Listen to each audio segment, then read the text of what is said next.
All right. Well, hello, everybody. I'd like to call to order the January 5th, 2022 Gig Harbor Parks Commission meeting. We can go ahead and start with a roll call. Ben Coronado, Parks Commission Chair here.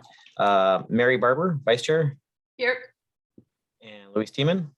Here. Anastasia Wright. Here. And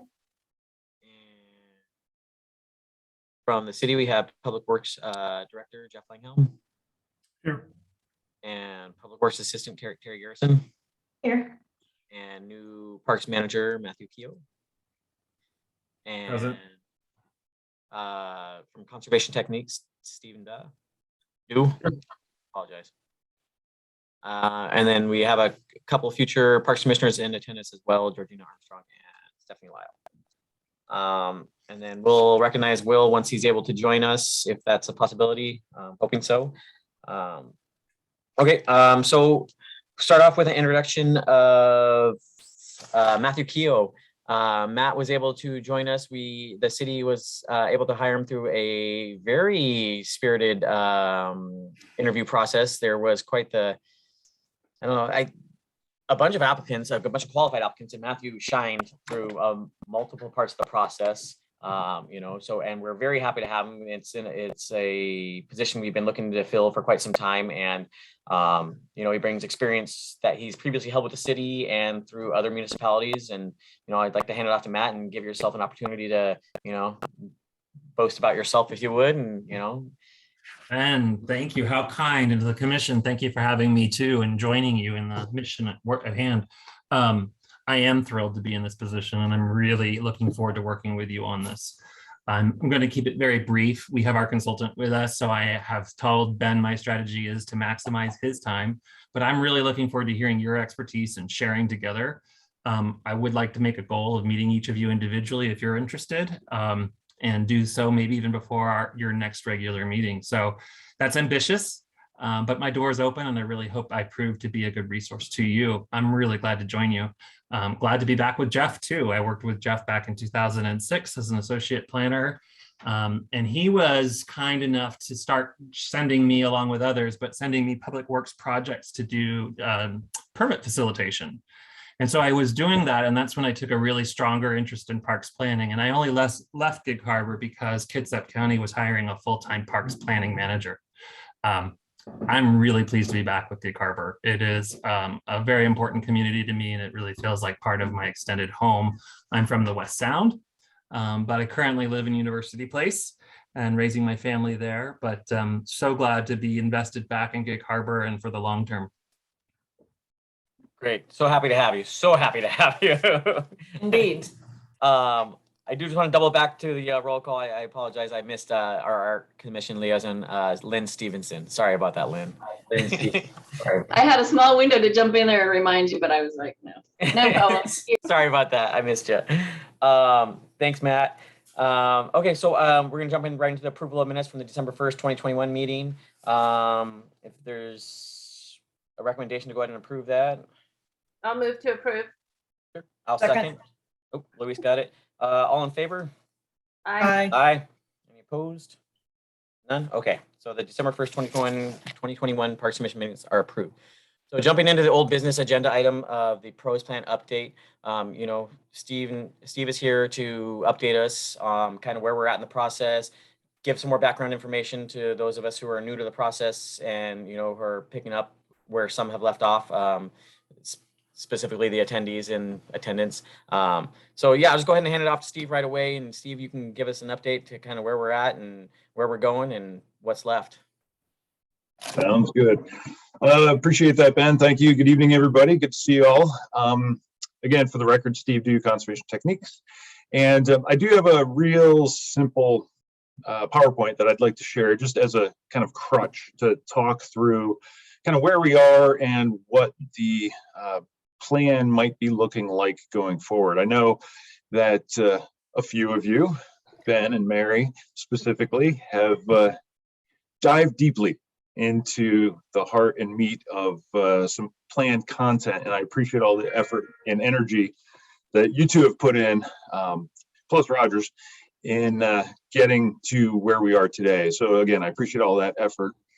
But for the benefit of everyone else who has not yet seen the preliminary rough draft of the plan. I want to walk through a high-level overview of, again, what the purpose of the plan is and kind of structure, and then we can have a little conversation as appropriate to talk through issues and ideas about moving forward. So let me share my screen and get going here.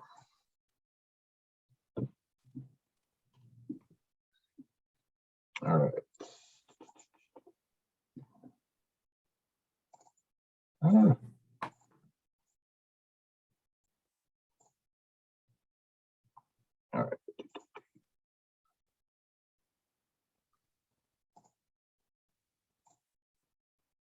All right, I'm struggling here for a second. It looks a little different.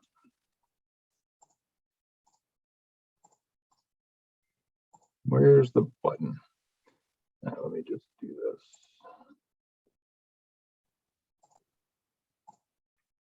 Can you all see? Can I get a nod that you can see something? Excellent. Do you want So are you wanting the slideshow? I am, but there it is. The button was hiding from me earlier. Sorry. There you go. I had a technical issue. So there you have it. For those who also participated in the joint session from December, same cover pictures, just reference. But I just wanted, for a couple new folks who are on the call tonight, just want to start out with the overview of, again, what the purpose of the plan is.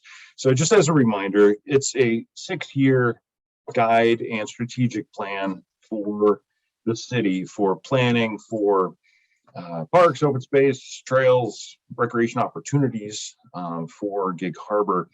And it's a plan that's generally one that is kind of that 30,000-foot level looking down, exploring issues and interests that the community has about improvements to parks and recreation opportunities, and laying a foundation for considerations and potential projects moving forward.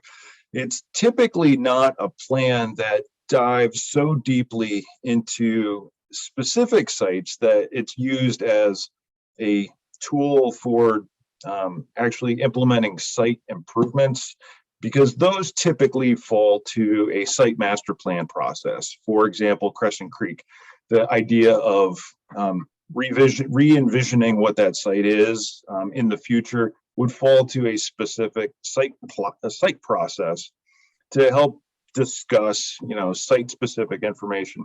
This plan, again, is a higher level document that gives guidance, that gives suggestions and recommendations, considerations, things to think about, to pretty much give you that toolkit for how to make improvements to the system over time. And as a 6-year guide, it really is the tool for staff and the commission to think through priorities in that 6-year window, as well as coordinate with city council for periodic budget processes to get projects listed and to find funding. So that's kind of the plan purpose in a nutshell.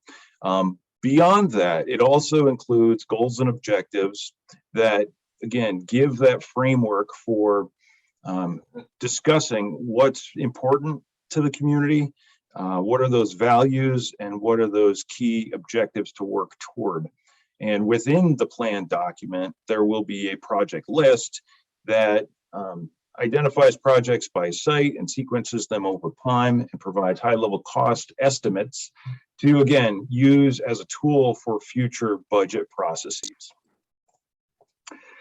In terms of putting the plan together, again, there's a lot that goes into it, and I'm just going to hit this as a quick summary. Some of you have seen this before, but for the purpose of this particular project, it involved a number of steps. One was site assessments. Our landscape architect visited all the parks, trails, and natural areas, documented what's there, looked at opportunities for enhancements, looked at issues related to maintenance and operations. We also had a robust and truncated, if those two words go together at all, public process where we engaged the community through community surveys, online open house, stakeholder discussions, and that really provided that foundation of current snapshot of what the community's thinking about, what's the sentiment toward parks, recreation amenities, and what are those interests or desires for enhancements. That then translates into crafting what we call as a needs assessment. And that is where we aggregate what we heard from the public, what we saw on the ground, and think it through in terms of potential improvements or things to consider for the system going forward. Goals and policies were reviewed from the 2016 plan and edited and revised to be relevant for today. The capital project plan, again, is that project list of specific ideas for improvements. And then the plan will also include a set of implementation tools, strategies, and funding strategies to provide a deeper toolkit of ideas about how to make motion or make improvements on the projects that are noted in the plan. Again, as a citywide plan document, obviously it has to go through a public review and approval process. This commission's the lead on that. It'll then go to City Council for final review and approval. In terms of a snapshot in time, we are the yellow bar. So a lot has happened in the last 4 months. And I see that Ben's got a hand up, so I'll just defer. Sorry, yeah, just on the last slide, just as a point of clarification, can you specify what's the difference between like a recommendation on an inventory site assessment and then like a system-wide needs assessment?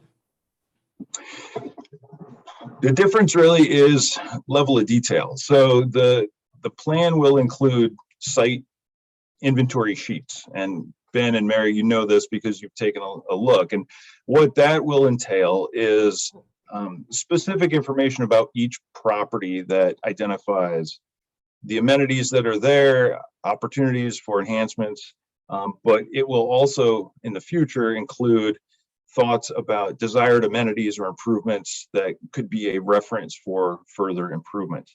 That is the site specific level. The needs assessment is that higher level snapshot, if you will, that talks to the system as a whole. So thinking about parks and trails, is there a citywide need for playground renovations or playground additions? Is there a citywide need for trail connections?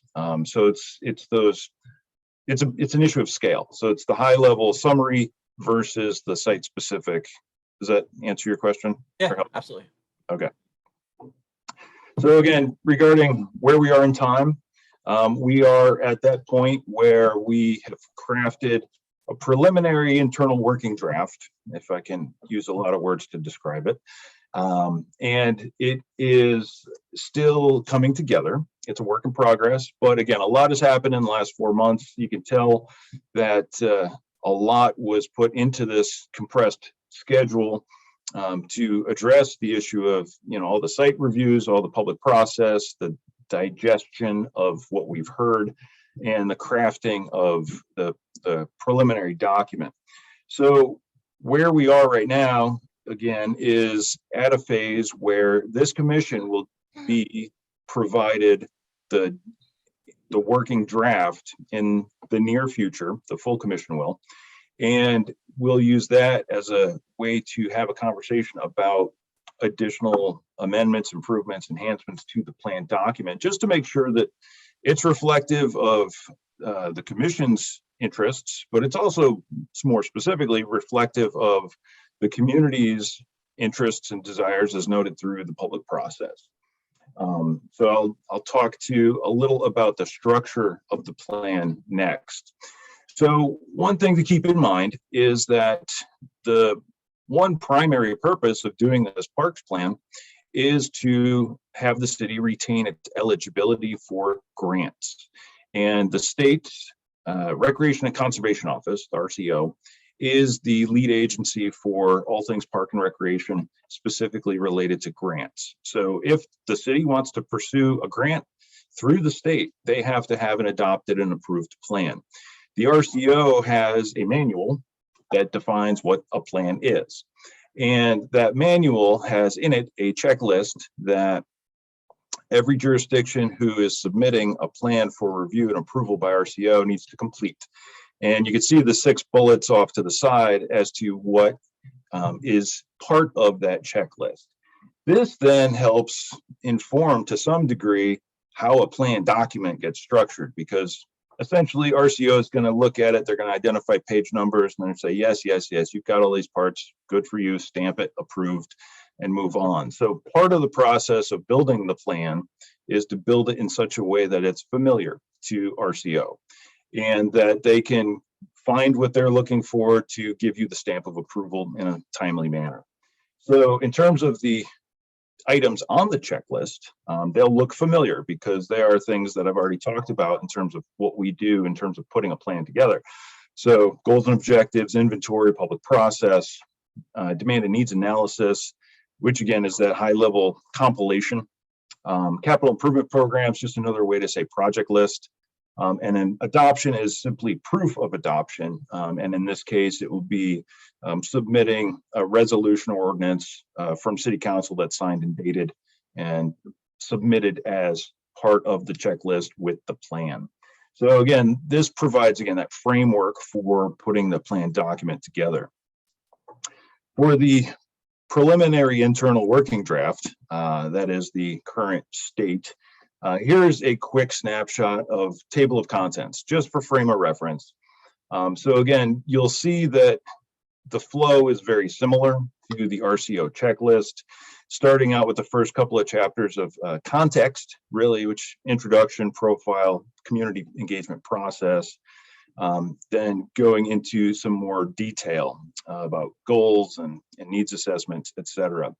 I'm going to jump to the next slide here just as a way to describe how, through conversations with Matthew and his conversations with the subcommittee, are resulting in some shifting of the plan document to be a better flow and to be maybe something that's more appropriate for Gig Harbor. One thing in particular that I want to call out is the addition of an executive summary. So the subcommittee that reviewed preliminary content was getting bits and pieces, and I can appreciate that you are overwhelmed. And you're getting bits and pieces that were not sequential in order. So again, if there's any confusion, I apologize for that. But again, we're working as fast as we can to pull this together for you. But the inclusion of an executive summary will help frame, the core thrust of the plan, how it's different from 2016, how it defines where the city wants to go in the next 6 years, and synthesizes some of the core feedback from the public process or some of the key highlights about recommendations for projects. So that's one addition that'll be a quick, easy read on the front end that City Council is probably going to want to see too. And instead of reading the whole plan, they'll see the executive summary. And then the other 2 big pieces is shifting the location of the goals and objectives to later in the document. And through conversations with Matthew, it seemed as though that putting the goals after the needs assessment chapters or the needs analysis chapters seemed to make for a better flow in terms of logic and sequence. So moving that to the back end of the plan will be one shift, and then reframing how the needs analysis chapters are discussed. So by that, I mean that the RCO checklist had a bullet point that was demand and needs analysis. And again, the intent there is that you're providing that high level synthesis, that system-wide snapshot of where you are, what the public says, and kind of improvements that might be required. And the way we've got this structured in the plan so far is to take that concept of needs analysis and segment it thematically and kind of make it into slightly more digestible chunks and focus on parks and trails as one chunk, events and culture as a chunk, and natural areas and stewardship as a chunk. So those 3 middle chapters, 6, 7, and 8 there, really represent that high level snapshot. So then when you get to the goals, you can have a sense that, oh, these goals do relate back to what I just read about high level needs. And then from the goals, you go straight to project lists. So the sequencing seems to make a little more sense. So hopefully that meets the needs. I know Ben and Mary, you had some concerns or comments about that, and hopefully this flow is a more appropriate one. Were you going to say something, Mary? Well, I was just going to say, I think this is going to work out a lot better. Good. And then this is my last slide. I just wanted to make sure we had enough time for conversation too. And in terms of other tweaks to the plan as it transitions from that internal working version to what will be the first full version that the whole commission sees, I already referenced the idea of the executive summary, but then also reframing some of the content to focus more on local insights and feedback and pull out what we had in there about national trend data. So just again, for reference, for those who haven't seen content yet, the current internal draft references national trends, state trends, as lead in to each of those thematic needs analysis chapters, mostly as frame of reference, but it seems as though that dilutes a little about the local flavor. So we'll pull that stuff out. We'll bring forward the local insights and feedback and really just focus on the interests of Gig Harbor and the Gig Harbor community. Last is with regard to those site inventory sheets. So those were originally structured to simply document what our landscape architects saw in the field and the impressions of each site. So it included content about maintenance and improvement opportunities, but expanding from that to something more aligned with the 2016 plan to include a description of the site, as well as thoughts about desired amenities, whether it's from our perspectives or the commission's perspectives of needs, or from the public process. So just wanted to offer a quick sample of what one of those sheets might look like. And again, the difference here is we've added the description and the desired amenities pieces, just to add a little more flavor to what's provided in those sheets. We've also moved them forward in the document from Appendix D to Appendix A, so they would immediately follow the project list. So again, in terms of flow, it would have the needs analysis followed by the goals, followed by a project list, followed by these site-specific or site inventory sheets. So you're not flipping around as much as you were previously to look for things. If you're interested in finding something about a specific site, you can find it in a tighter set of pages, so to speak. So that's all I had. And I want to just turn it back to Matt to see if I missed anything. If you want to talk about timeline. Thanks very much, Steve. First, that was a great presentation, and I really appreciate how responsive you have been under a tight time frame this week. It's really the commission's chance to respond to that and all, but since you deferred to me at the moment, I do have a slide to bring up in just a moment about your timeline going forward. It's not something to end on, but I don't want to lose the time with Steve. So let me point out, I want to bring up a substantive point about timeline and then see if I can help introduce a little bit more on the capital improvement list, the project list, as Steve called it. We want to make sure that the commission has an understanding of that. But let me pause because I think it's important that the commission talks to Steve. I would just have to say that I think we are quite inspired by the work of our subcommittee. I mean, I'm saying that as a newcomer, but they worked so tremendously hard to build this into being our plan. And I think Steve just really responded. I'm inspired by volunteers who do that kind of work, and I'm thrilled that I joined in now. I will go forward as the point of contact with Steve. Jeff Langhelm was very kind to offer me that role. But He hesitated, didn't he?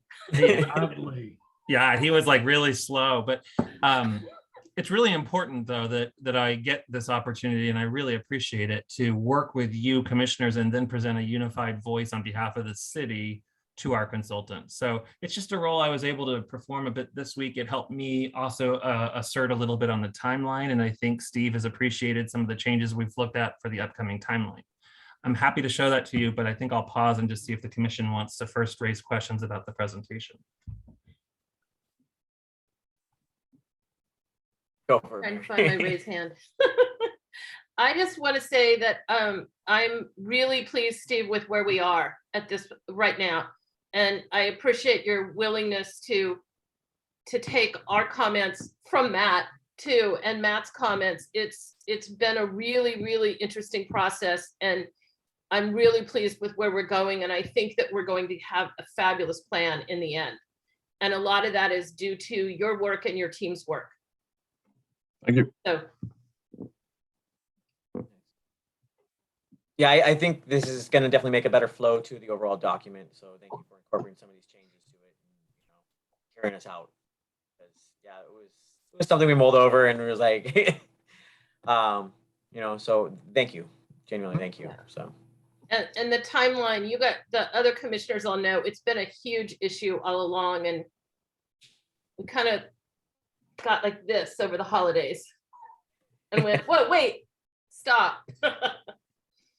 So yeah, now we got Matt on board and Steve, and so they're in communication with one another, and so it's full steam ahead. And so I think they're going to finish out the charge with this, and I mean, not without the full Parks Commission, input, but yeah, I think it should be, rest assured, it's in good hands from here, and so I think we're making good progress where we're at too. So. Thank you, Ben, for that vote of confidence, and Mary for speaking up. And the other commissioners, again, it's going to be my pleasure to work with you. And you might be like, well, where is the draft? It's actually, that's a great question because it's coming to you. And so when we get to timeline, I think one of the most immediate questions is you need to block time, or at least hope you do have a chance to really look through the whole document. And that would be coming to you next week. So that's kind of one of the big important messages. We're not looking at having your special meeting on the 12th. I'm going to show you that in a timeline, but I just want to first highlight something really important. We have a goal of giving you the draft by the 12th, and that's not, it's a goal. Steve isn't going to prematurely send it to us, but that's a good goal to have it next week to you. And then you would have it ahead of your special meeting of the Parks Commission. And you may recall, and we've even advertised that we would have a special meeting on the 12th, but we would need the time for you to have time to read that draft. So we need to talk tonight and put on a timeline, and I've only tentatively put one, but when is your special meeting in January to review the draft? And I would say you need at least 7 days. So you'll have a fun weekend. Matt had Just like you fun did. last weekend. yeah, your turn. No, I'm just kidding. We'll appreciate any review you give to it. You may have a special focus area, and that's totally appropriate. What's really important is when you come to the special Parks Commission meeting, any large concerns of you as commissioners need to come forward, because it's really one of our last opportunities, and I'll show you why on the timeline. We've got to then bring it to your regular Parks Commission meeting the first week of February. And that's our last chance before it needs to move on, just because it's dealing with state deadlines. So I'll pause just for a second. I'm going to try to share screen. You guys can ask any question you might have.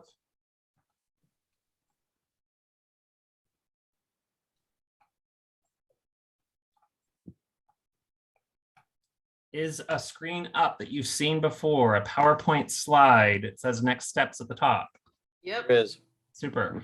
That's a slide that was presented by Steve to the joint session in December between Parks Commission and Council. And you can see just the real basic outline there of some basic steps. You're quite aware of them already. You even know the acronym RCO now. So that hasn't changed. I just wanted to show you that we are doing a Park Commission review in early January. Your City Council review will be in early February. City Council adoption is scheduled now for late February.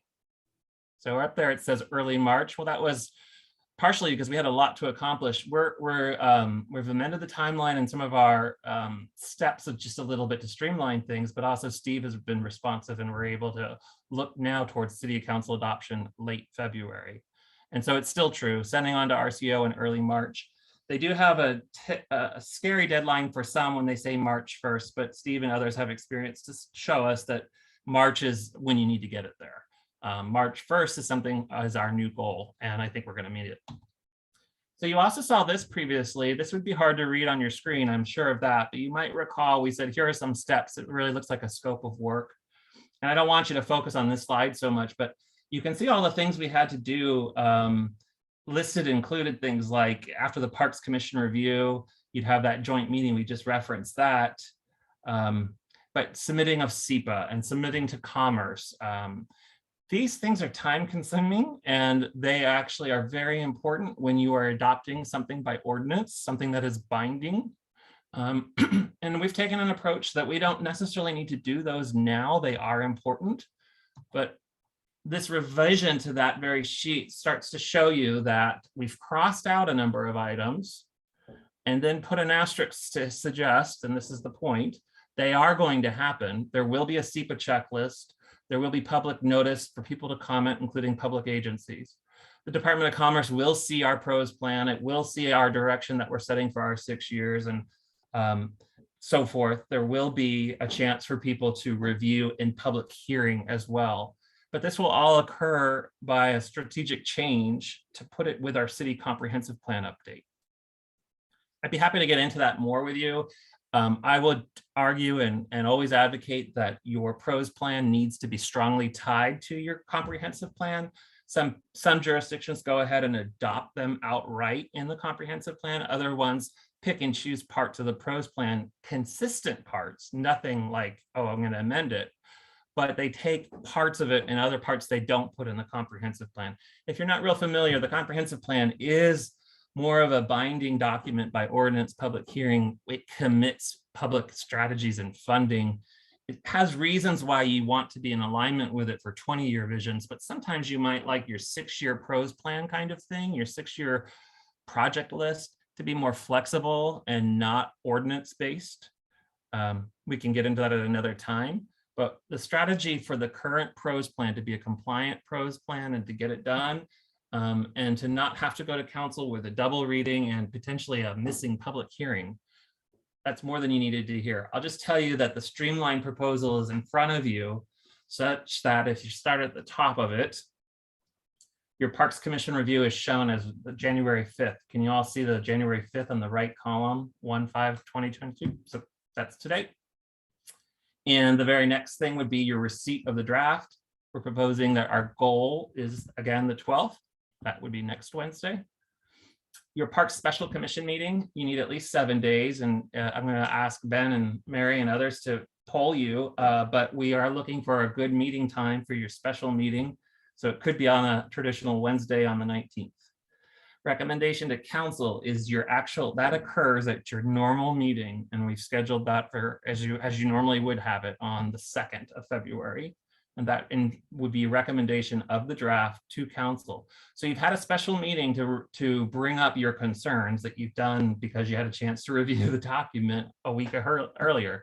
We come back to you on the 2nd and say, we really heard you. This is how we responded, and we hope you can support the amended draft on the 2nd. I hope that's making enough sense. We need to forward it quickly to council for their study session. They have a study session scheduled on the 17th. Hopefully you're able to follow along on this chart. That study session is an open meeting. People can attend. They have made a special provision that the Parks Commission chair and vice chair are invited to speak and represent the commission. It is a council study session though, so they will lead what are their largest concerns with the PROS plan. They would then be able to go into a regular council meeting at the end of February, that's the 28th. And what I really love is at the end, we have a goal of March 1st to transmit to RCO. Hope that made sense and you guys were able to follow that kind of planner talk of mine. I mentioned I wanted to go over timeline with you and I'll pause, but the next subject I wanted to bring up was the capital improvement list.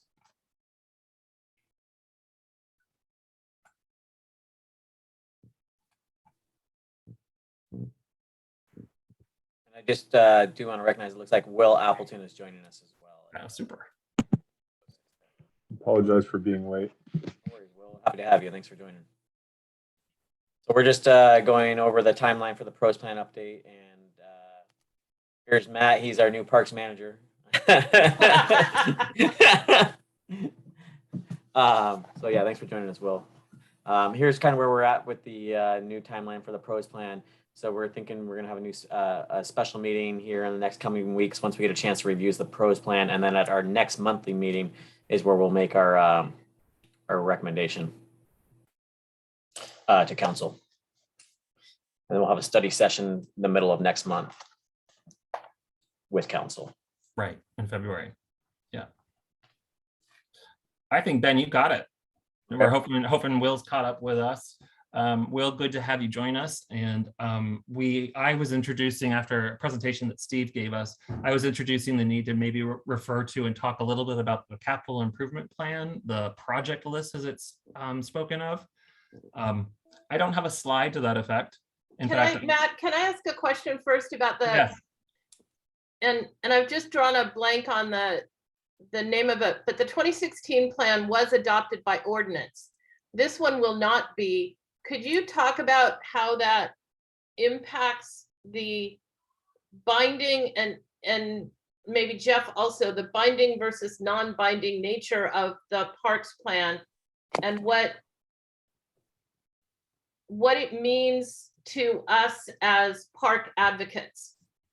I don't know if I'm saying that right. I'm just trying to make sure that we're protecting the parks by doing it not as an ordinance too. Does that make sense? yes, it's a great question. And I think we all could weigh in on this, but I'm pleased that Steve spoke to you about a pros plan being high level and Yeah. policy guidance with suggestions. There are some elements in it that are maybe stand out as more meaningful than others. And I'm pleased the way he described goals and policies that really positions us for our future park planning, our future growth in a good system. It does not bind us to do those things and only those things. I probably overused the word binding. You don't do things out of compliance with your pros plan. That's not at all acceptable to and professionally and even could be a challenge with qualifications for future funding. Like, oh, you're doing things against your pros plan. It's not at all that we want that flexibility. It's really just to know that the pros plan is high level policy guidance. It can be amended, obviously. When you put your 6-year project list together and you bring that in front of and you make that part of your pros plan, that is a great achievement at a city level. And I think RCO and the state wants to see us commit like that. It is not required to commit to your park projects on a 6-year basis, the way transportation improvement projects are, as well as other stormwater projects. So we get a unique space. And when you read through code and law and you go, oh, you mean your 6-year plan is important. You have it. We think it's important to show that you know what your budget priorities are every year. However, you and parks are not required to dictate your park projects for 6 years and hold to them the way you do have to do in comprehensive plan world, if that makes some more sense. That makes a lot of sense. There's a requirement for ordinance for those other kinds of public improvements. There isn't one for park improvements, partially by the nature of the flexibility of grants and special opportunities when they come to us. We're not projecting growth to the point of A, B, C, D service levels and this much lane capacity that we have to meet as the city grows. We do have some correlation to that, but it's not quite as progressive and linear.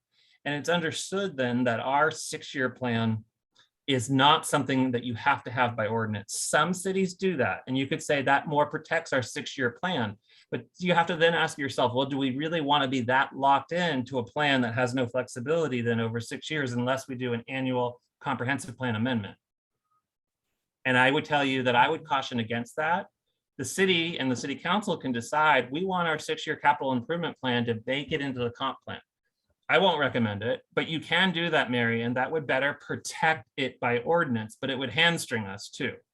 Okay, You follow I what I'm think that saying? makes a lot more sense. So you're adopting a pros plan by resolution, which is acknowledging it as guiding public policy and compliant with state goals and guidelines for funding. Okay, thank you. And I go on too long, but I'll just try to say this quickly. we will bring the pros plan elements, especially the goals and policies, verbatim over to the comprehensive plan. We will have in the comprehensive plan a 20-year vision for public improvements that we will be compliant with our 6-year pros plan. If you follow what I'm saying, you just might not want to bring the 6-year capital improvement program to the comp plan because you don't have to. Okay. Jeff or Steve, do you want to correct anything I said? No, I have no further input. I did have a quick question, I guess. So you're saying that bits and pieces of the pros plan can be adopted as policy, but not necessarily all of it. That's right. Okay. Like all of our appendix, for example, you could bulk up the entire comprehensive plan that way, and you don't need to do that. Some jurisdictions only adopt the goals and policies. I would tell you that you need to have, by law, you need to have some assessment of your properties. You need to have some identification of opportunities and of funding in your comprehensive plan. So I would not recommend just the goals and policies. Since we've been on this subject, I will bring up the one maybe concern that some planners might bring up. When you bring it into the comprehensive plan update process, you have a public hearing and you get weigh-in from another commission, the Planning Commission.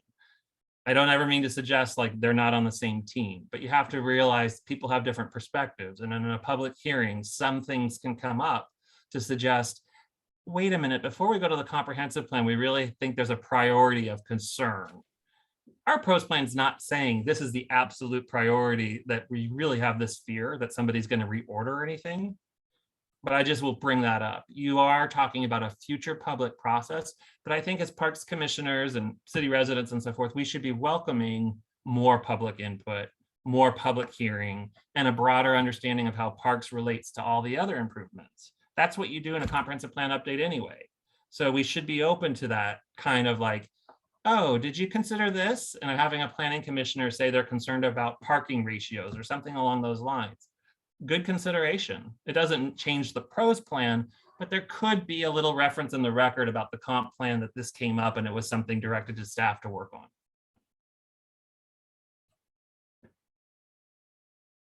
Okay. Yep, that makes sense. Well, let me finish up quickly. I don't believe we're going to show the slide tonight because it's really rough, but we have a simple one-page project list. And the community is going to see this list, and it's something we want to be sure that we all understand, certainly before it goes public. And when you get it in your draft, I want you to understand that, as we were just talking about, your 6-year capital facility plan in a pros plan is not law, right? We were just talking about that. If somebody says, oh, it looks like you prioritize my project lesser than somebody else's, and I don't think we really have the sandbox mentality. I don't know everybody, but I want you guys to be able to understand that that is a guiding list of projects. It is not budgeted. It's not committed by our city council when they adopt the 6-year capital improvement plan that's attached to this plan, that's supposed to reflect this plan. When they adopt that, they're not saying, that's it, we're done. I need you guys to know that and understand the sensitivity of carrying around a document that says these are the priorities. They're the priorities that reflect the pros plan. And ideally, your priorities. And ideally, the council's priorities. But we all understand that those things are always changing. People didn't know certain things before COVID, right? So we start to amend what's really important about our gathering spaces and what we're going to pursue because now there's a special opportunity or there's a broken culvert and we're going to do some salmon work. That stuff happens. So little political sensitivity about that document. And then the second half of what I wanted to say about that is, this is something I didn't get enough to share with Jeff, but it really belongs to some practicality in the public works world as to sequencing projects and funding them and what might work better in tune with other public improvements. So the CIP is also in part, sorry if this sounds rude, but it's in part a staff tool. And it really needs to have that grounding in what the city can pursue and is already committed to. So please don't look at it like, That doesn't inspire me. It's meant to reflect the plan, but also current commitments and current budget. And I will not be personally wanting to own that myself because it has a long history that it's been tied to. And I'm already said I'm your point person, except on that list, as long as Jeff agrees, I want it to stay with Public Works at this time. So Jeff, I put you on the spot if you have anything to say about the 6-year capital planning document, but I dug in and helped edit on the pros plan. I will do less so on the CIP list. Yeah, no, and I'm very prepared to provide input on the CIP list as we proceed. It's something that we do in Public Works when we put together our planning documents for the utilities and transportation. We bring in others to look at different perspectives, points of view. And so it's a common practice. You don't just leave it with one group all the time for the entire document. Well, and we've been living with a good example of that at Eden, that you've got a traffic circle, a sewer repair line, and a park improvement all happening in the same 100 square feet. And it takes timing, it takes fish windows, it takes all kinds of things to happen or not happen to coordinate those projects properly, efficiently, effectively. And that's it. You would hate it if it didn't do those things, right? It's stupid to pave the new sidewalks and then tear them up so you can make a traffic circle 6 weeks later. I've watched that happen in Seattle out my office windows, and it just slays me every time. And I'm pleased that Gig Harbor does coordinate those projects and think about it properly, because otherwise it's just a goat rodeo. That's not it's just not necessary. So good job, Jeff, in keeping that all going the way it's supposed to go. I have a new favorite term, the goat rodeo. That's just Hey, have you been to a goat rodeo? They're hilarious, but they're not very effective. There's goats running in every direction. Fun. I so want to go to one of those. Ellensburg got you covered. Nice. And it's 4-year-olds roping the goats, which is even funnier. Oh, that's great. Right. Okay. So Ben, I think this meeting's back to you as a commissioner. Okay, yep. So that's where we're at. I mean, is there any outstanding questions as far as timelines? Is questions for Steve, questions for Matt, Jeff? So that's kind of what we're looking at. So I think what we're looking for is, ideally we're gonna get the draft in, the full commission's hands coming up next week. And so, it's a fairly extensive document, it's almost nearing 200 pages. So ideally, having a week to review that is going to give us an opportunity to give it a thorough review at our special meeting. So we're looking for a date. It doesn't necessarily have to be on a Wednesday, but sometime between next week and the end of the month to hold a special meeting and try and, hear out the full commission and, voice out some or vet out some concerns and address any issues that might be still outstanding. So is there any date specifically doesn't work? I think initially we had eyeballed, was it the 19th? But Can we bring Georgina and Stephanie into this part of the conversation too, since they'll Yeah. be commissioners at that point and we need their agreement as well? great call. And while we're doing that, on my personal side, tomorrow is my last day at PennMet, and I have 2 weeks off before I start in at Metro Parks Tacoma. Ooh. So where I ended up. So I strongly prefer that special meeting to be that week that includes the 16th. But not the 16th, I think, is a Sunday. Correct. Correct. So not Sunday.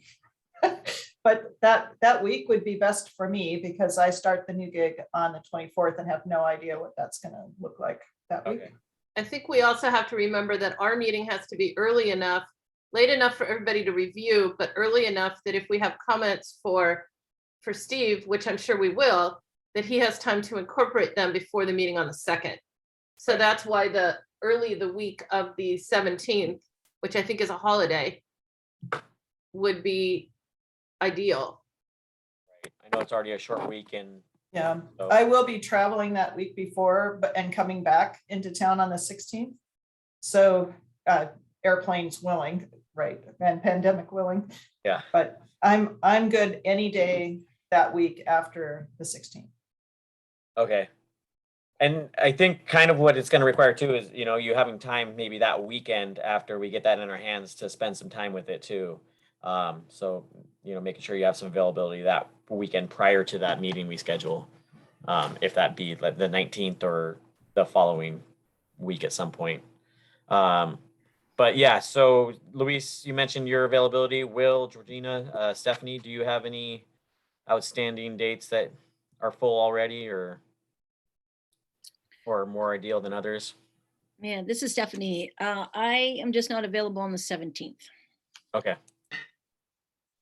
I'm available pretty much the whole week. okay, Yeah, so this is Will. I should be available the whole week. I guess if it's going to be an evening meeting, I would just ask if it's possible to push it to 6 o'clock start time. okay. I'm definitely not opposed to that. Does anybody else have any issues with that? No, that's fine with me. No, and I'm sorry, I have to add, if it's, I can't do the 20th in the evening because I have a member meeting here, so. Okay, okay. And Anastasia, do you have any outstanding commitments or? No, I'm, Okay, I and you're would- okay with the 6 o'clock start time? yeah, I think it's better. Okay. Yeah. So I mean, then I would like to recommend the 19th be our scheduled special meeting to review the pros plan, if everybody's okay with that.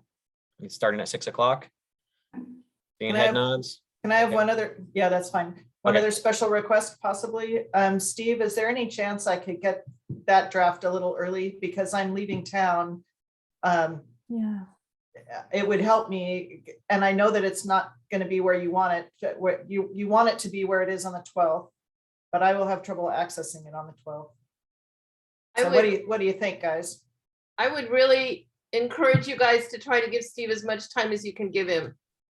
Seriously. Sorry, Yeah, but I mean, would. I would like to read it carefully. Yeah, But I will not be able to print it. And the 12th is or- just a goal as well, you know, I mean, ideally, we have it at 12, so I mean, obviously no binding, but I mean, Steve's working as hard as he can, I know that, and you know, he's working his hardest, so I mean, aside from I'll try, That's all I was gonna offer. I'll do what I can, but I can't commit to it. shoot, and so, yeah, you just have an issue maybe with possible connectivity issues and downloading it, gotcha. I mean, even as an, I mean, I will not, I may be able to download it. But I'm gonna be on a cruise if there's any God at all. So it's harder to do that. yeah, and then as far as like uploading it into Dropbox or anything like that, that wouldn't probably help at all, would it? You still gotta download it essentially. I'll do my best. Okay, and if not, then I Sure, you- can download it at the airport at LAX and read it on the plane, up some flying times. right? Okay, so aside from Luis's maybe possible issues, we're okay with the 19th, 6 o'clock. And then if Steve is able to, he will try his best to get that in our hands a little bit sooner. But yeah, that's, we'll try our best. If it's the 12th, it's the 12th. We'll make it, we'll get there. It's fine. Okay, appreciate it, Luis, thanks. Okay, so then, yeah, so plan on tentatively the 19th, 6 o'clock for our special meeting to review thoroughly the pros plan update. And Lynn, you're more than welcome to join us as well. It's not a regularly scheduled meeting, so, if you'd like to join us, feel free, but we'll be going on with that, okay. Yeah, on that note, then, so we'll have Steve, as far as your scope goes, you'll be at where do we have you still? Do we have you at the work study session or do we have you at council now? I'd have to, well, I'll be available for the 19th. I will double check my availability for the 2nd of February, which I think was out of scope, but definitely there for the February 17th work session. Okay. So, yeah. Okay. And yes, I actually February- need to sign off soon, so I'll let Matt let me know if there's anything I missed. No, thank you so much, Steve, for your time. And I agree with you that you coming to that work session will be very helpful, more so than being concerned about the regular Parks Commission meeting on the 2nd. All right. You guys Thank- have done an awesome amount of work, really. It's awesome. Well done. Thank All you. right. Thanks for your time, Steve. Thank you, Appreciate it. Steve. Good night. Good night. Okay. And so Terry, you'll send us out a link and a meeting packet for that with the draft when that becomes available. A few days beforehand, obviously, at 6 o'clock. Okay. Yeah. Was there anything else? Okay. Moving on to new business. We have nothing under new business. Parks update report. Jeff, anything on that Parks update report? I actually didn't have an opportunity to Sure, review. yeah, I can provide a few items. Or Matt, sorry. No, I'll do this Of last course I one. haven't. and I know. I know these are. Go ahead, Jeff. I'm sorry. No, don't worry. Okay, so standard format, I know Terry provided the Parks Commission update as part of the packet. So you've read through that. I was just going to give a couple highlights on some things that are continuing to progress, some changes, updates, and then answer any questions. So I'm going to jump right into, on page 1, the Antage Community Paddlers dock. Had a meeting with the contractor today. They are going to be mobilizing onto the site next week. When I say mobilizing onto the site, that means you're going to see probably 2 barges, one with a crane on it, one that's going to be empty, that's going to put debris onto it, and a tugboat. And so that's going to come in. It's going to demolish the gangway that goes from the new catwalk down to the Jerkovich's float system. It's going to demolish the section of the Jerkovich float system that's going to be replaced with the new community paddlers dock. So and that's going to take about 2 weeks, they told us. And then they also have to do some mitigation work, some beach mitigation work that's associated with the project that's around the corner near Edinburgh. So that's coming. And then after that work is done, that'll be, like I said, 2 weeks from the middle of next week. That's going to be near the end of January. The contractors are going to temporarily demobilize. They're going to go back into their yard in Tacoma. At that point, they're going to unload the debris and load onto their barge the gangway and the floats that are under construction right now. And then early February, they're going to come back into the harbor with those items and put them into place. Ideally, February 15th is the closing of the in-water work window that's allowed by DFW and the federal agencies. That doesn't, and so they should be completed by then, knock on wood, completed with the in-water work. They're still going to have, the contractor's still going to have to do work like wiring, electrical work, and plumbing work, and a few other minor things. So the community paddlers dock's not going to be open after February 15th. It'll be later, probably around the 1st of March, but more to come on that. So that's that project. Any questions on that project? Okay. So exciting. Yeah, it's happening. Okay, so associated with that project though, and on the same site is the storage racks. We are busily working to get all of the city's websites set up to allow applications for people who want to store their boats, their watercraft at the Antage boat storage building, and then accept payments for all of that.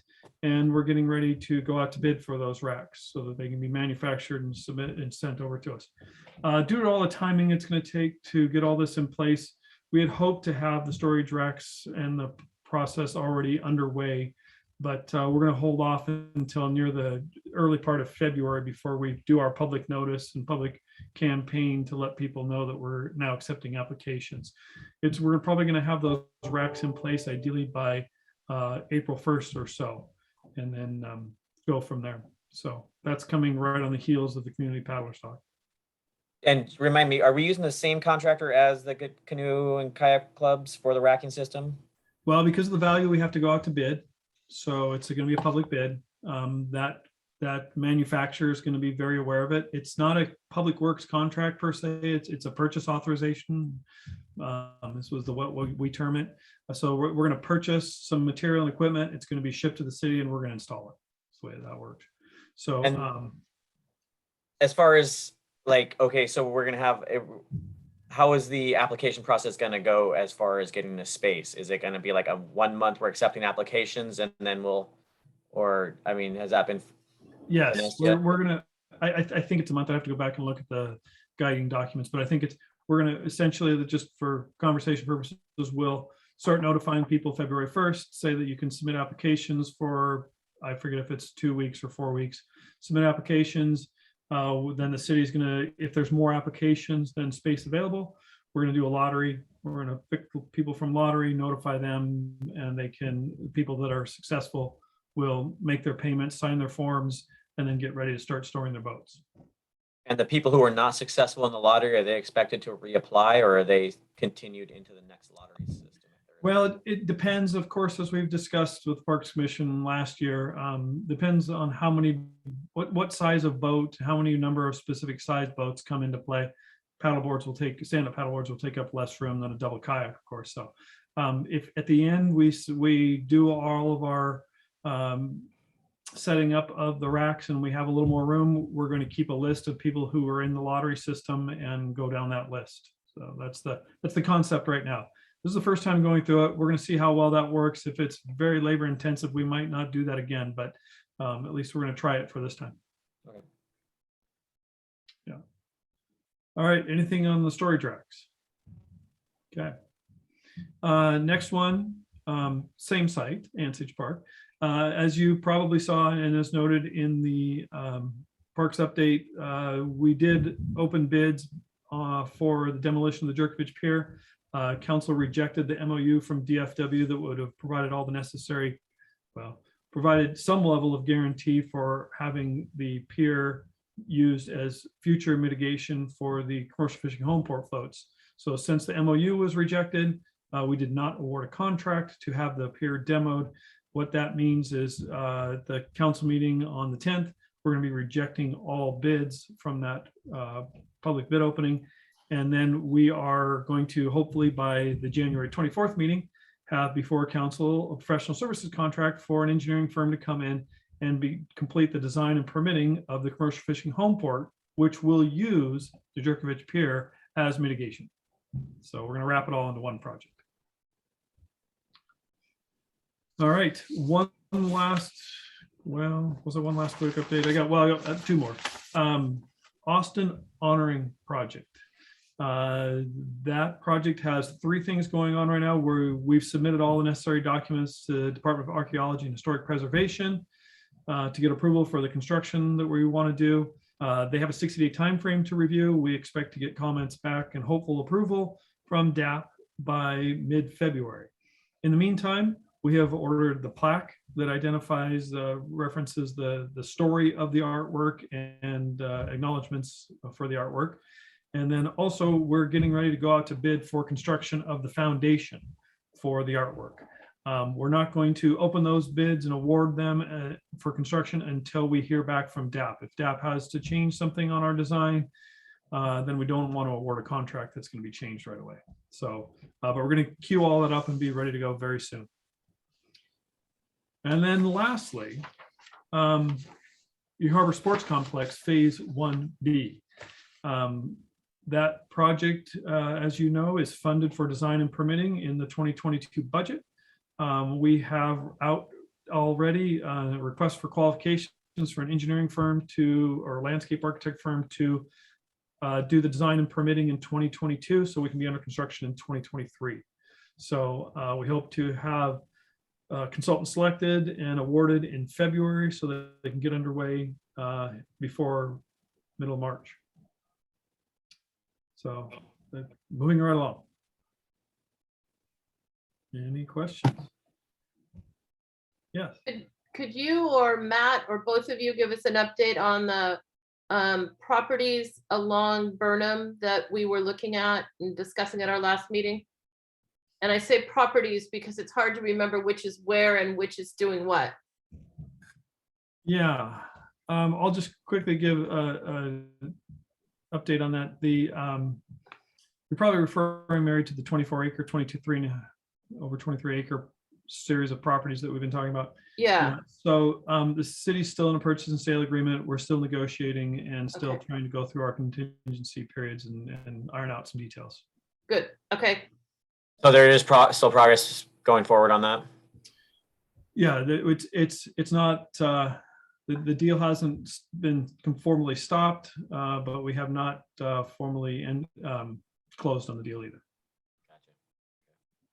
but there's at least there's progress. It's not dead. Yeah. That's good.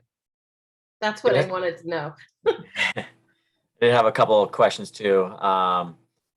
As far as the Eden Boat Brick House, I noticed it said the certificate of occupancy was contingent upon the completion of construction. What's the timeline for completion of construction? Are we anticipating them occupying it? I know it's a crazy question to ask, but I know we had the issue with City Hall and just want to make sure there's no. No, we've been very clear with everyone involved that that building's not to be occupied until the parking stalls associated with the building are complete and ready to be used, which is essentially when the roundabout project is completed. So we anticipate roundabout project will be completed by end of summer. And then as far as the net shed maintenance or the Scansy net shed maintenance and repairing, it said, I'm looking at it, rejection of all bids at the 8/9/21 council meeting, project to be laid in 2022. Are we anticipating picking that up after summer or sometime between now and then? We're already negotiating a scope and a fee with the consultant to jump in and start the design and permitting on that project. It may be before council for professional services contract as early as January 24th. And it's just painting? That's the No. full extent of it?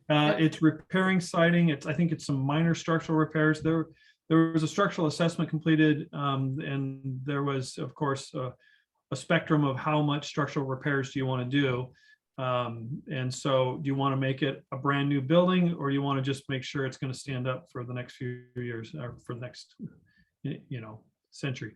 And so the intent at this point is to just do the minor structural repairs necessary to keep it standing. And then we're going to repair some of the siding, and we're going to replace the roof, and then it's going to be repainted. Gotcha. And is the Scansy Net Shed Foundation, are they contributing to that at all in some manner? No, I don't think so. I don't Okay. think they're supplying any money for that. Okay. Awesome. That's all my questions. Thanks, Jeff. Anybody else? Any questions for Jeff? Did the weather cause any damage to any of the parks? I heard a tree come down in Grandview a couple days ago. But was there anything else going on in the parks during the pipes and freezing and whatever? No, there was, well, I mean, how much detail I get to? We had a backflow prevention device freeze that for the water system that was, I think, associated with a specific park. I don't remember which one it was, but I mean, very minor items. But minor and repairable. Very minor. Yep, already repaired. Okay, excellent. Oh, and thanks, Jeff. And I think this might be one of the last meetings with Jeff, or maybe you'll be attending the special meeting or something in the future, Pros Pam related, but I think, are we losing you? Is that kind of the way we're going forward? Well, losing me at these meetings, yes. I will be, whenever asked, I'll jump back in or feed Matthew whatever information might need. But yeah, I'll handing it off to Matthew formally. It's been a pleasure having you, fill in and, be a part of this. And so thanks for all your help you've been able to provide us and insight, and, you bring a lot to the table. So we certainly appreciate that. Oh, you're more than welcome. I very much enjoy working with this group. Thank you, Jeff.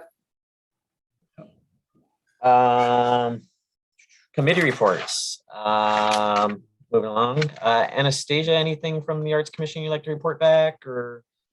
Next week, I think Wednesday morning of the 12th is the first meeting I'm going to attend. And Perfect. yeah. Sounds good. And then, okay, so and then the subcommittee, you got the update on the pros plan, aside from the meeting on the 19th. And I didn't have any public comment received. Terry, did you? Is there any additional? No, and I don't see anybody in attendance aside from the two new parks commissioners we had. We'll get a formal introduction for the two of you on the start of our next meeting, if that's okay. But yeah, happy to have Matt. And I think we missed a formal goodbye to Roger at the end of our last meeting. So I would like to recognize, his contribution to the Parks Commission over the last year plus, and his participation in the pros plan subcommittee. He did a lot and did a lot of community outreach, especially as part of his campaign. So, he was a valid resource throughout this entire process. So I just would like to recognize Roger Henderson's contributions to the Parks Commission. Let's see, Lynn, go right ahead. You got a little hand up there.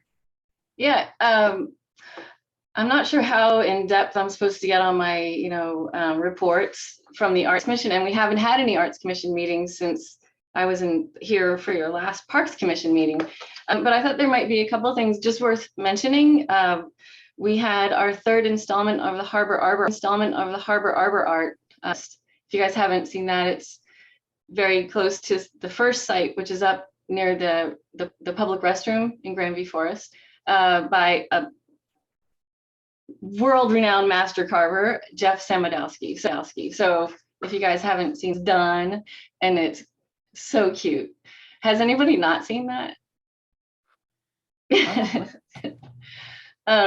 So that's worth a trip to Granby Forest to check it out. And the only other thing that's happened, I think some new signage went up in Austin Park that the mayor was working on. I haven't seen it yet, but something that I'm proud of, so I thought was worth mentioning, is the if you're all familiar with the totem pole, that's actually, it's probably, I don't know if that's in Granby Forest, but the totem pole, I wasn't involved in any way when that happened, when that got installed, but were any of you guys around involved in relations with the Ulsh totem pole?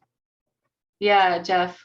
So you'd have more background on it. I wasn't involved, but I did know that it was a bit contentious, even possibly insulting to our Native Americans.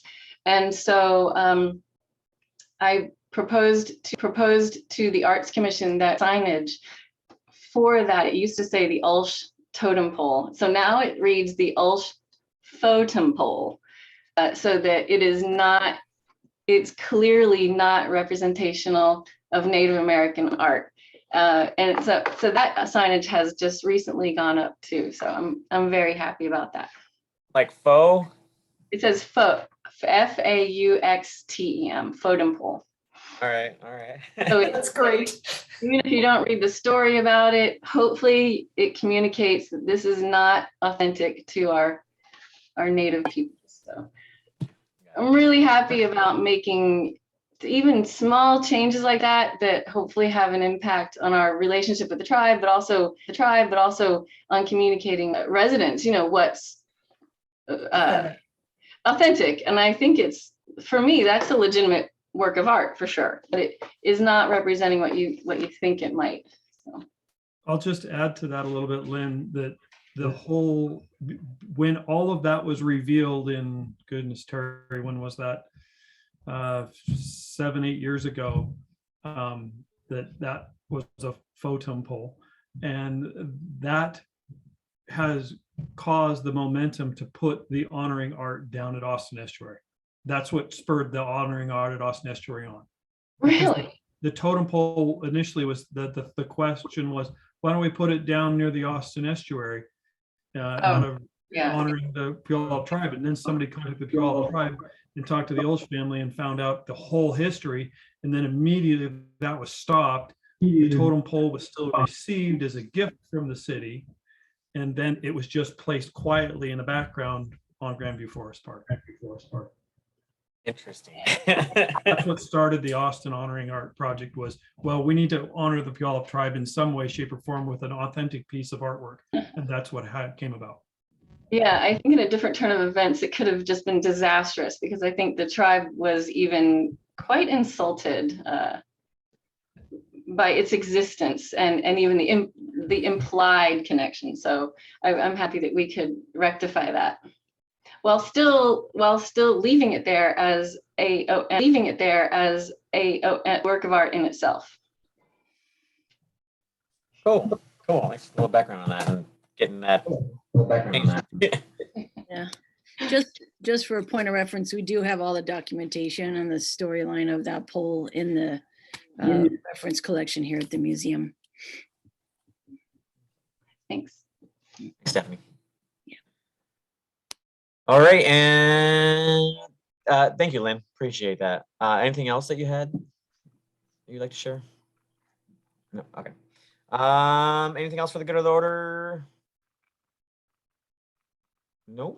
Okay. Ben, Matt. Yep. Please. Ben, I think you were going to talk a little bit about the special meeting you're attending tomorrow. Oh, yes.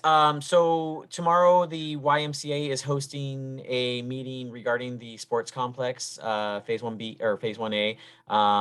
Senator Randall will be there, and I believe there's 3 city council members attending to kind of do a site walkthrough and to kind of garner some support through state level to get state funding behind the sports complex and show the importance and the need of it in our community. So that's happening tomorrow at 4 o'clock at the YMCA. It's not a public meeting. It is just hosted by the YMCA. But yeah, I will be in attendance to kind of show support from the Parks Commission, you know, that it went through the public process, that it went through, you know, all the proper channels of the public process, that it had the Parks Commission's recommendation behind it, and, you know, that it is genuinely supported in the community. Oh yeah, I see a couple hands up. Lynn, go ahead. I don't know if Stephanie had her hand up. Oh, sorry. Just because you're talking about the sports complex, I'm going to take every opportunity that comes up to mention that that's another site that we'd like to incorporate some arbor art someday. It might be worth mentioning. I think it's worth mentioning to anybody anytime. I'm afraid it'll slip through the cracks and trees will be taken down and it'll be too late.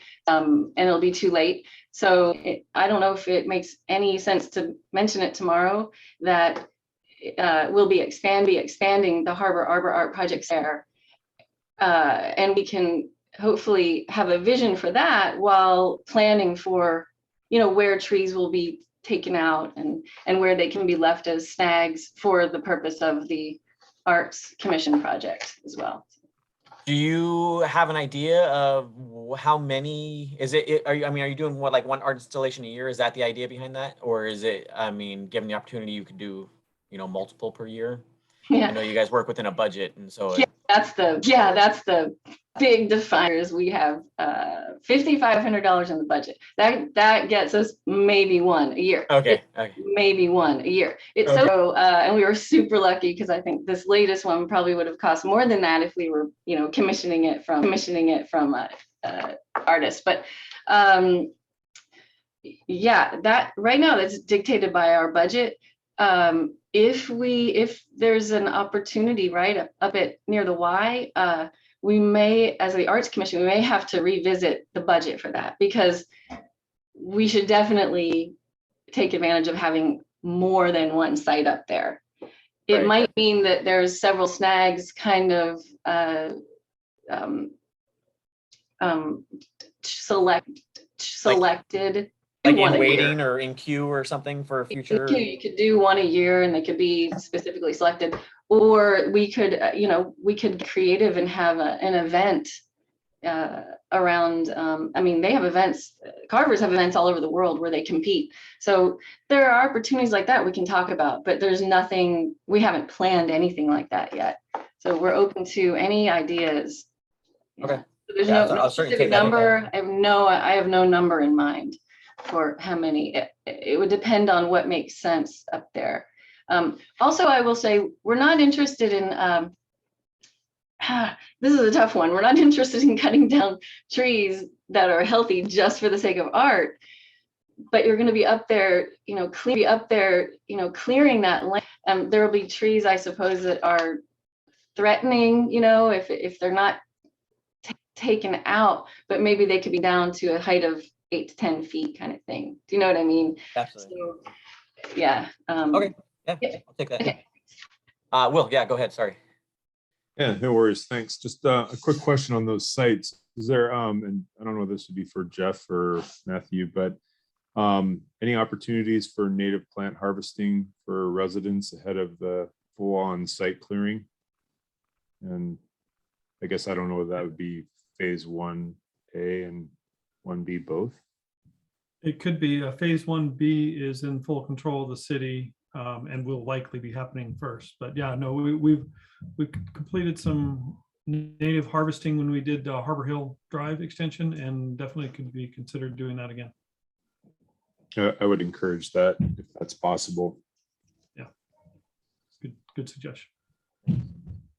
So, and just point of reference, so that's, you guys dig up some of the plants you plan on clearing and then give them out to the public or sell them off to the public, or I'm assuming that's Generally, that is.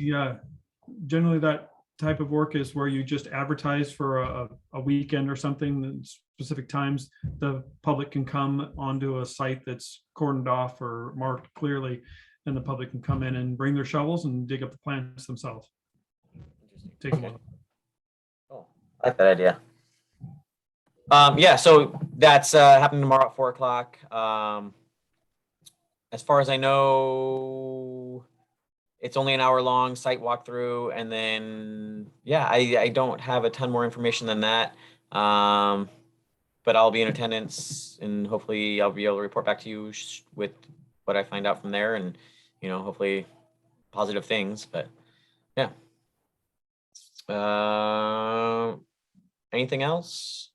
I don't think I missed anything. No? Okay. Is there a motion to adjourn? Oh, hold on. We have an attendee. I don't know if they have public comments. Steve Nixon. Okay.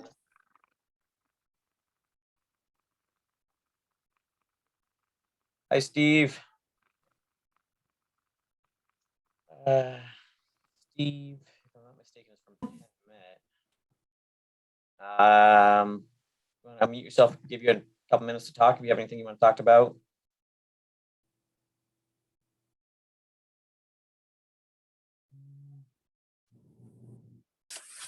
No comments, just checking in. Thanks. Hi, Steve. How you doing?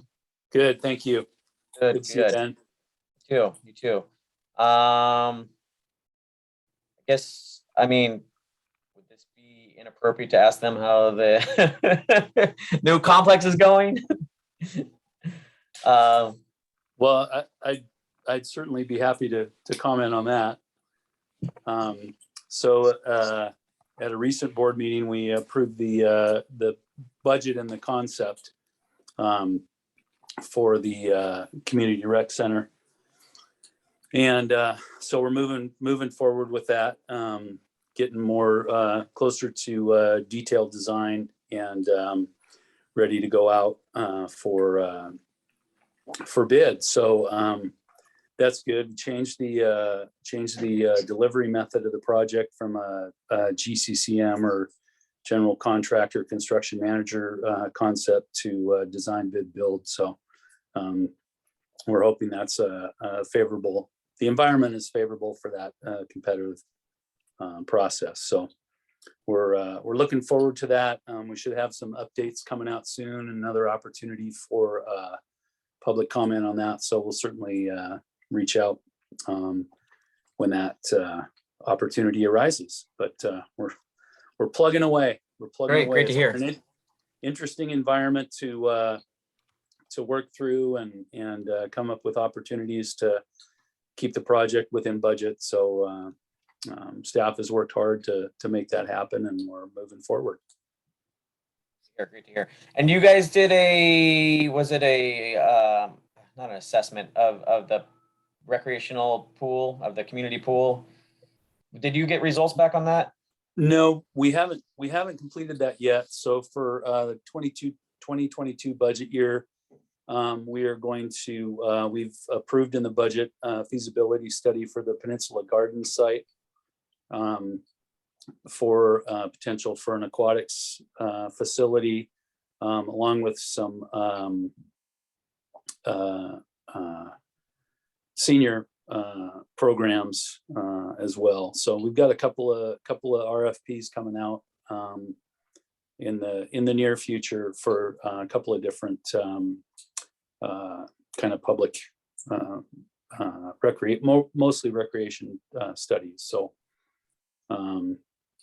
so we're looking forward to that, but yeah, I'm not sure how well you guys have engaged with the Swim Safe group, but I've had the opportunity to meet with them at a couple of our meetings and then individually. And so it's clear that that project moves forward, looking at the other like projects in our neck of the woods, in Western Washington, those are $50-60 million projects. So considering what the Park District has going on with the CRC, it's not something that likely the Park District would be able to bite off on our own. So Possibilities for future collaboration, maybe with some other organizations. yeah. But yeah, Steve, I know you didn't come in intending to talk, but do you mind giving your just name and address for the record there?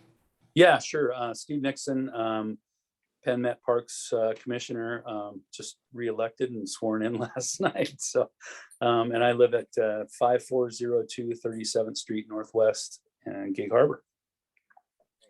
Thanks for stopping. Appreciate it. Do you have any Yeah. questions or anything, or? No, I'm good. I was curious about the meeting tomorrow, so I got some clarification on that regarding the sports complex. So appreciate that, and love to stay tuned to that project and keep watching how it's going to move forward. Great. Appreciate your interest, Steve. Thanks for stopping by. You bet. Okay. Yeah. Any other questions? Otherwise, motion to adjourn. I move that we adjourn the Parks Commission meeting. Is there a second? Second. All right. All in favor? Aye. Aye. All right. See you next week. Thanks, Bye, everyone. everybody. Please be. Bye. Welcome, Nice to meet Matt. you, Matthew. Thank you. Welcome, Matt. My door's open. Phone's ready. The right phone number. Yeah. Thanks.